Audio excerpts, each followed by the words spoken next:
Real মাদ্রিদের শুরুটা বিপন্ন হলেও দিনে দিনে ভিনিসিয়াস যেন নিজেকেই ছাড়িয়ে যাচ্ছেন। সাম্প্রতিক সময়ে রিয়াল মাদ্রিদ তো বটেই, ফুটবল বিশ্বের সেরা তারকা বিবেচনা করা চলে ভিনিসিয়াস জুনিয়রকে। এমন একজনকে নিশ্চিতভাবেই হাতছাড়া করতে চাইবে না রিয়াল মাদ্রিদ। সেই ভাবনা থেকেই চুক্তি নবায়নের নতুন প্রস্তাব দেওয়া হয়েছিল তাকে। কিন্তু অবিশ্বাস্য হলেও সত্য, রিয়াল মাদ্রিদের নতুন চুক্তি নবায়নের প্রস্তাব ফিরিয়ে দিয়েছেন ব্রাজিলের এই তারকা। রিয়াল মাদ্রিদের সঙ্গে নতুন চুক্তির বিষয়ে আলোচনা করার পর ক্লাবের প্রাথমিক প্রস্তাব প্রত্যাখ্যান করেছেন বলে খবর প্রকাশ করেছে দ্য অ্যাথলেটিক এবং স্পেনের ক্রীড়া দৈনিক রিলেভো। সাম্প্রতিক সময়ে ভিনিসিয়াসের প্রতি সৌদি ক্লাবগুলোর প্রবল আগ্রহের পর তাকে নতুন চুক্তির প্রস্তাবনা দেওয়া হয় রিয়ালের পক্ষ থেকে, কিন্তু সেই প্রস্তাবকে নাকচ করে দেন ভিনিসিয়াস জুনিয়র।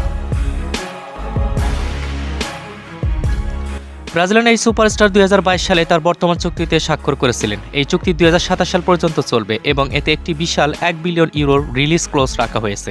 তারপরেও অবিশ্বাস্য, রিয়াল তাকে নতুন চুক্তির প্রস্তাব দিয়েছে। মূলত চলতি গ্রীষ্মেই ক্লাব ছাড়ার নিয়ে গুঞ্জন ওঠার প্রেক্ষিতে এই প্রস্তাবটি দিয়েছিল লস ব্লাঙ্কসরা।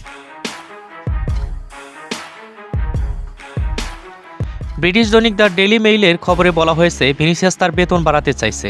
ব্রাজিলিয়ান তারকা এমন অঙ্কের বেতন চান যা তার বর্তমান পারফরমেন্স এবং বিশ্বসেরা খেলোয়াড়দের একজন হিসেবে তার মর্যাদার সঙ্গে সামঞ্জস্যপূর্ণ। দ্য অ্যাথলেটিক প্রতিবেদন অনুযায়ী কর বাদ দিয়ে ভিনিসিয়াস জুনিয়রের বর্তমান বেতন প্রায় 12.5 মিলিয়ন পাউন্ড, যা গত বছর পিএসজি থেকে আসা কিলিয়ান এমবাপ্পের বেতনের সমান। তবে এমন সিদ্ধান্তের পর ভিনিসিয়াস জুনিয়রের ভবিষ্যৎ এখন অনিশ্চিত। গত গ্রীষ্মে প্রাথমিক আলোচনার পর ডিসেম্বরের মাসে সৌদি প্রতিনিধিরা আবারও ভিনিসিয়াস জুনিয়র শিবিরের সঙ্গে যোগাযোগ করতে শুরু করেছে। স্পোর্টস নিউজ পেতে আমাদের সাথে থাকুন, সিমির সাথে থাকুন, সিমি।